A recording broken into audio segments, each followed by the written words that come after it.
The NFLPA's team grades are out, and it ain't pretty for the Cardinals. Dead last, in fact. Let's discuss.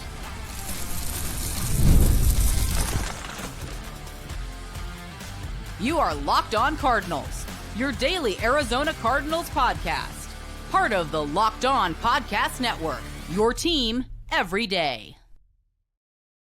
Alex Clancy here. Follow me on Twitter, Clancy's Corner. Follow the podcast at Locked On AZ Cards. Thank you for making Locked On Cardinals your first listen, free wherever you get your podcast, and on YouTube, part of the Locked On Podcast Network, your team every day. Please go to the YouTube channel, search Locked On Arizona Cardinals, hit that subscribe button, turn notifications on, leave a like on the video, helps with the algorithm. Everydayers, year 9. This is your first listen to Locked On Cardinals. Thank you. Welcome to year 9 of me hosting this podcast. One thing that has been consistent as gravity over the last couple of years is the Cardinals' inability to be outside of the bottom third of the grades as pertaining to the NFLPA's team report cards. Now, this has been going on for a couple of years now, and what I'm going to do for the YouTube crowd is I'm going to be posting a screenshot of the Cardinals' grades, ranging everywhere from facilities to locker room to how they treat their family members of the players, to food, to coaching, and everything in between. And the Cardinals rank dead last in 2024. Dead last. And while most wouldn't be surprised that Michael Bidwill isn't doing the necessary things in an effort to make being an Arizona Cardinal better, it's still kind of a smack in the face for those who think the Cardinals can win with him as the owner. And while I still think that is the case, and these grades don't waver my thought process on that, it's just a little smack in the face reminder of what we're dealing with here as we talk about this organization. There is one massive positive that to me far outweighs the poor grades. I'll talk about that in the final segment. How do you fix this? Michael Bidwill's not selling the team. How do you fix it? I'll talk about that in the next segment, which is kind of an homage to my How to Fix the Arizona Cardinals while we're pivoting away for the rest of the week to talk about the Combine starting tomorrow. And I knew that the grades were going to come out today, so I didn't want to do anything. I wanted to jump into this, and I waited until I was able to go through it, look through it, have some thoughts, and here we are. So for those that are in the YouTube crowd, you're going to get to see this. For those that are not, you will not, but I will explain it to you as we, as we go through with this. The thing with the grades as a whole, it's brutal. So let me read you the categories. Treatment of facilities, food/dining area, nutritionist, dietitian, locker room, training staff, weight room, strength coaches, team travel, head coach, and ownership. So for treatment of facilities, they got a D+, ranked 29th. For food and dining area, they got a D-, ranked 30th. For nutrition and dietitian, they got a B, ranked 22nd. For locker room, they got an F-. And yes, F- does exist in this grading, even though it doesn't exist in normal grading. That's 32nd. Training room, D-, 32nd. Training staff, C, 31st. Weight room, F, 31st. Strength coaches, C+, 31st. Team travel, B, 20th. Head coach, A, 8th. Ownership, D-, 30th. So with this, the thing that pisses me off more than anything, when you look at treatment of facilities, food and dining area, locker room, training room, weight room, those 5, Michael Bidwill spent $15 million on the casitas.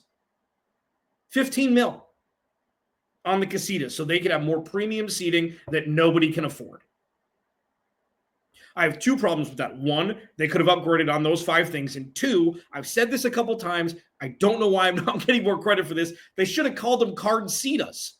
It's the damn Cardinals. Casitas, Cardcitas. It's right there, you dummy.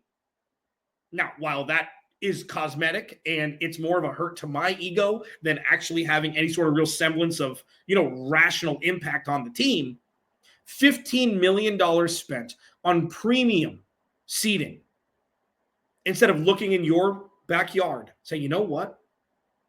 These are some of the best athletes in the world. Maybe they should have the best facilities in the world to go along with it. There is no reason why the University of Oregon should have any sort of better facilities than any NFL team. And I know Phil Knight, I know Nike, I get it. I don't care.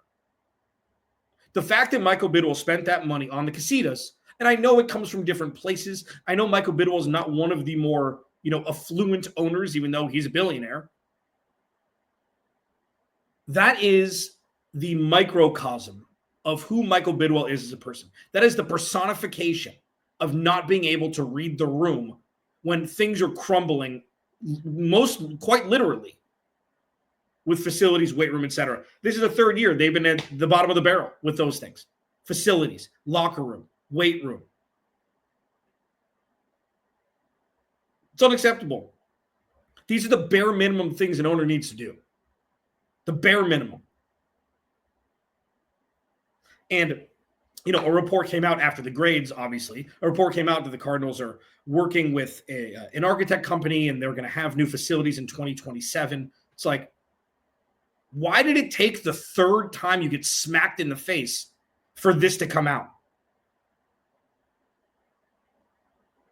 The one thing above all else that an owner of a professional sports team should be able to execute on a day-to-day basis is making that experience for his employees who happen to be football players or basketball players or whatever it is, whatever sport it is, have the best opportunity to succeed while wearing your jersey. The best opportunity to succeed. And it starts with facilities. It starts with the weight room. It starts with how you treat the damn family members. It starts with all of that. That's the bare minimum. That should be the foundation. That should be the end-all, be-all. Let me pull it back up. Treatment of families, D+. That should be the easiest thing in the world. Casitas or treatment of family. Casitas or food in the dining area. Casitas or locker room. Casitas or training room. Casitas or weight room. Casitas. The hell are we doing here? What the hell are we doing here? And while, of course, Michael Bidwill has been much maligned as an owner, not just of the football team in and of itself, but how he treats people outside of that. And there are, lawsuits alleging a bunch of different things that any human being shouldn't do, let alone the owner of a professional football team. Aside from that, which is really the most important part, and the treatment of families and how you treat your employees who wear your uniform every game and in practice and who go through hundreds of car crashes every week, putting their body on the line for your product, put them in a position to succeed. You dunce. The Arizona Cardinals have constantly been swimming upstream with Michael Bidwill as the owner. That is not new. That is not that's not an original thought. That's a fact. And the fact that he spent $15 million on casitas that he didn't call cardsitas, which irks me.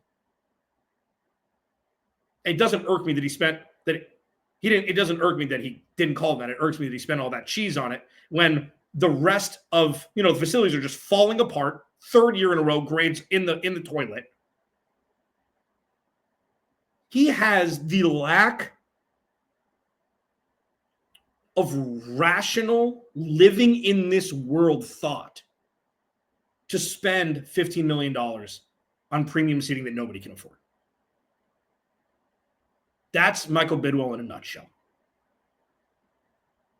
And that is the heavy current that Monti Ossenfort all the way down needs to swim upstream against in an effort to win. And today, unfortunately, was a stark reminder that it's going to be more difficult than just what meets the eye. How do you fix it, though? because you can. I'll discuss it next. Locked on Cardinals, your team every day. So here's the thing. While it's doom and gloom with these report cards, listen, it should be embarrassing for Michael Bidwill, but he doesn't care.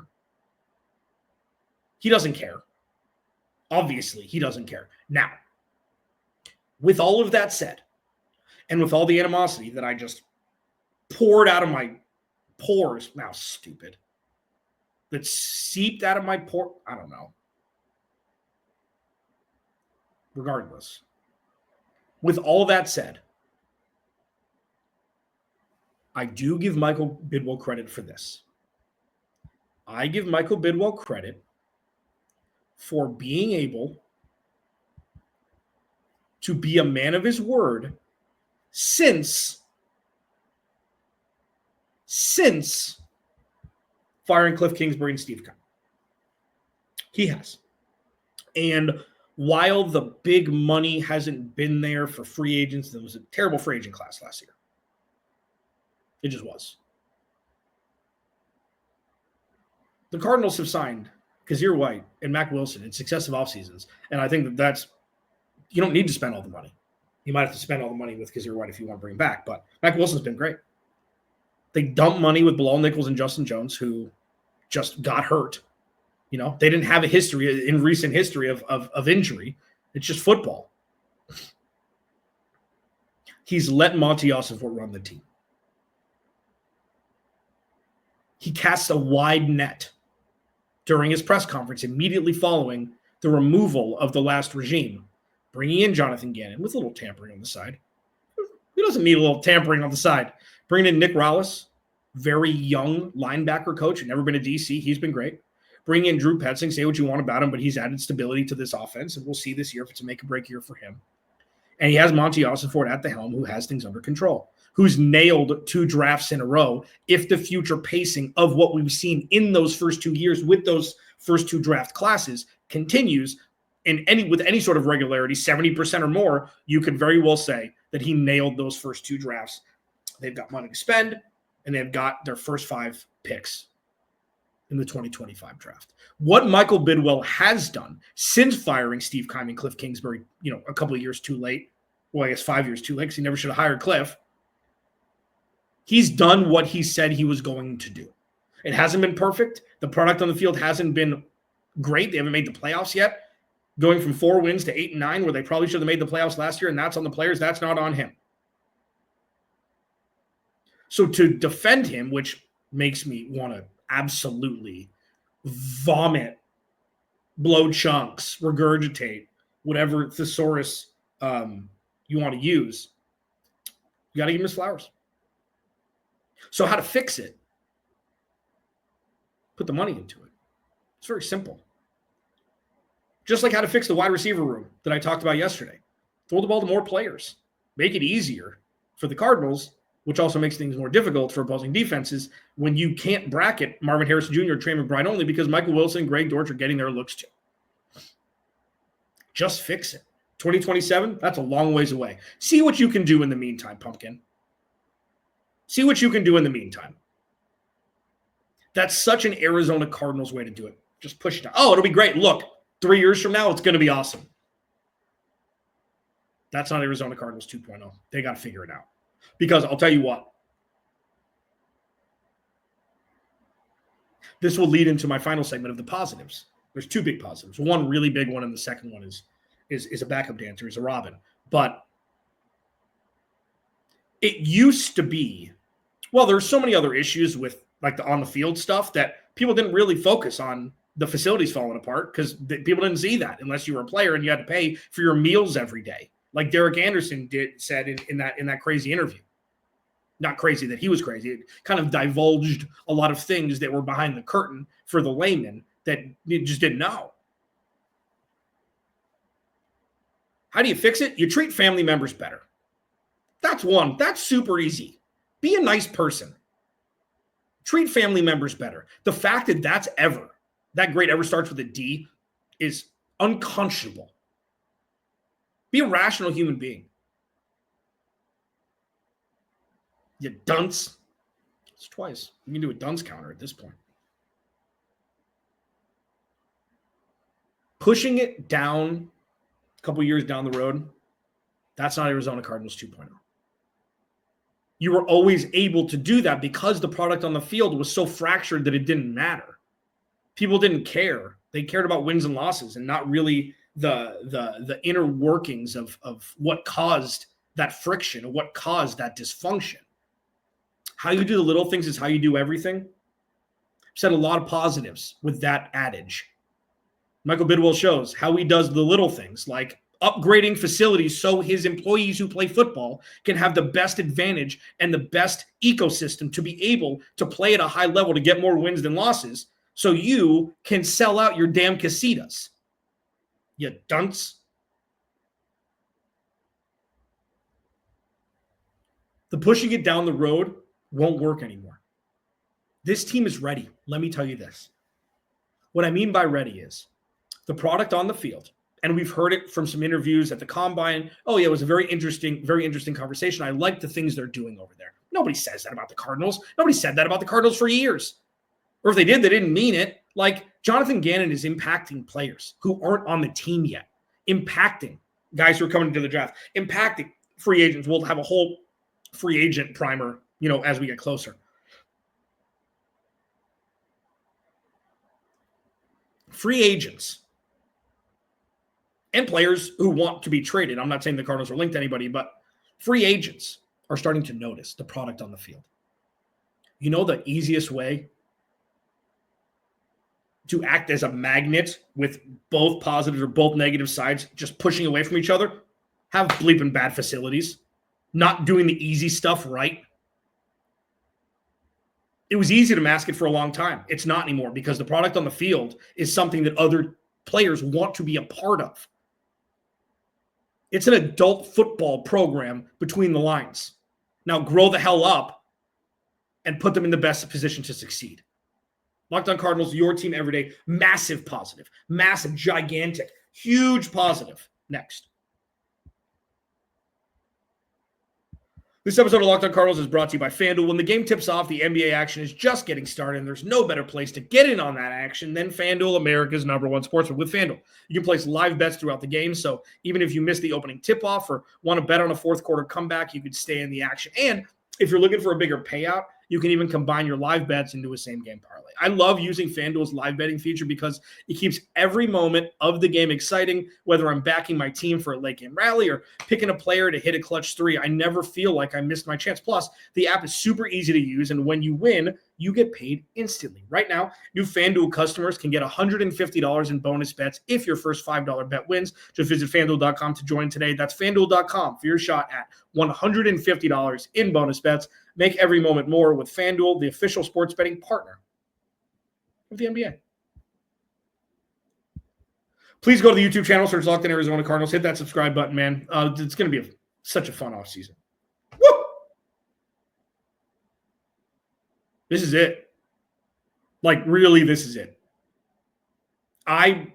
Before the season started this past year, every day, as you'll know, this is your first listen or second listen, Locked On Cardinals. Let me catch you up. I always was thinking 2025 was the year. Expectations shifted midseason, especially when they went on that win streak going into their bye week. But really, roster construction-wise, they were a year away. And this is what happens when Monti Ossenfort took over an organization that was in the state that it was in. Now, it's Michael Bidwill's job to pick up the pieces and put some money into the facilities so his employees who go through 100 car crashes a day on game day have their family members treated well and have the weight room not be from the Mesozoic era. Seems pretty simple. But casitas. So one massive positive. Let me do the runner-up. Nutritionist, dietitian, B. Okay? So this is something, while small, how you do little things is how you do everything.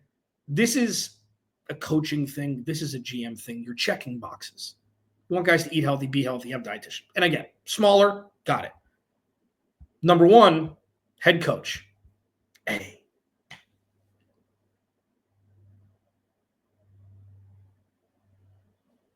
Jonathan Gannon is the real deal,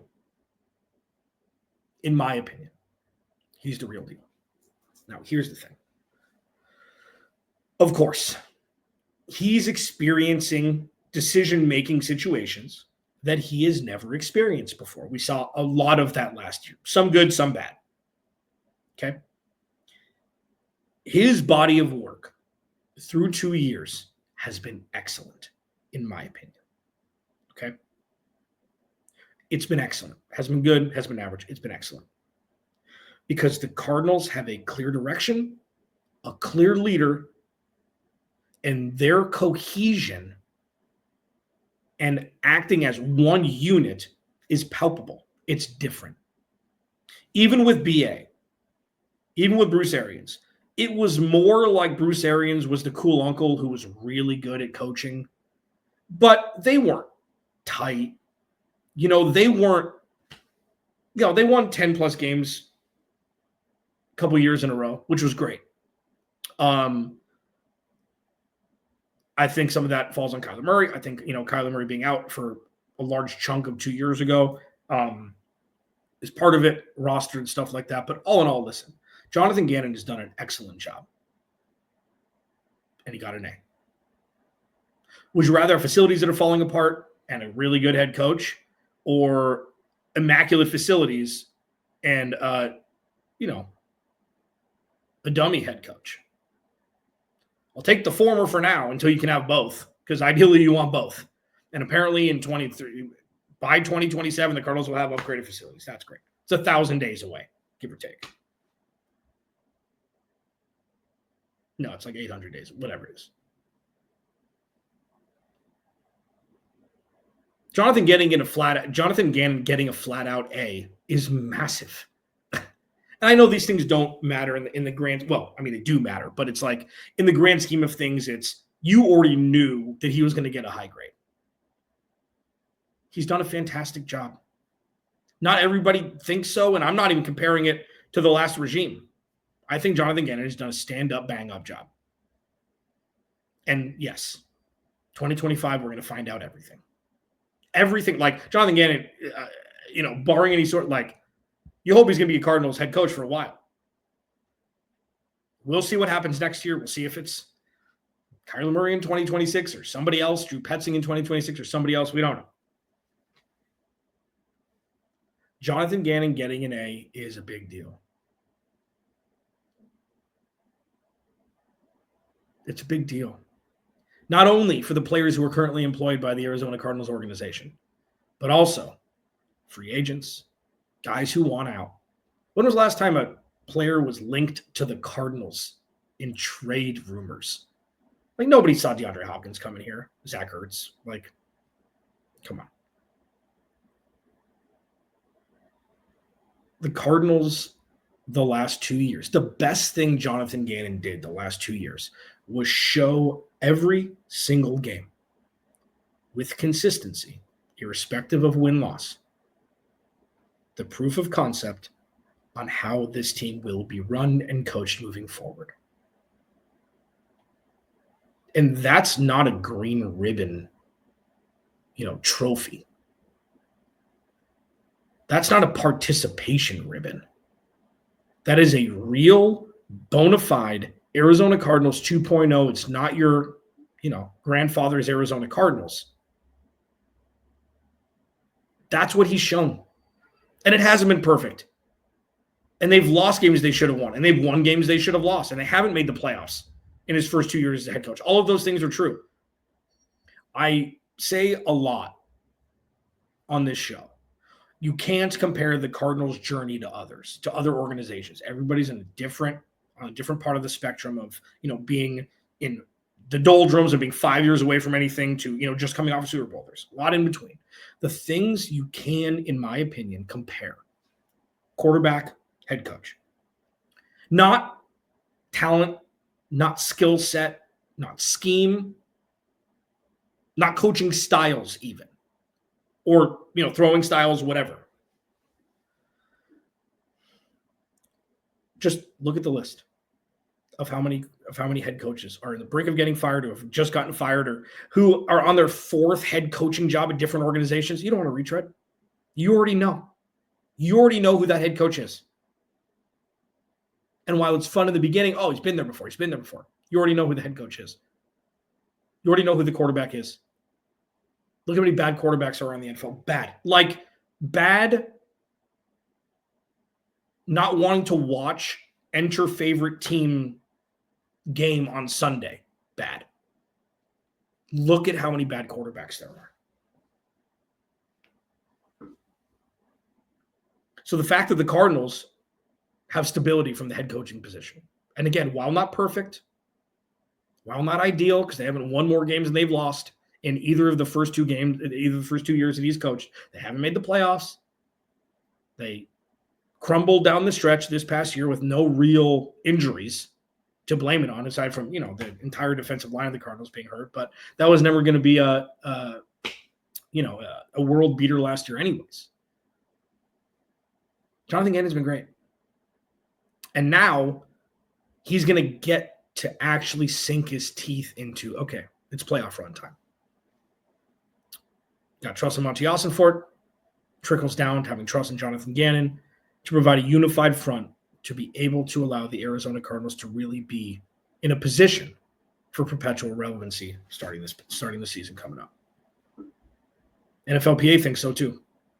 Locked On Cardinals, your team every day. Remember, without you, there is no me. I'll talk to you tomorrow.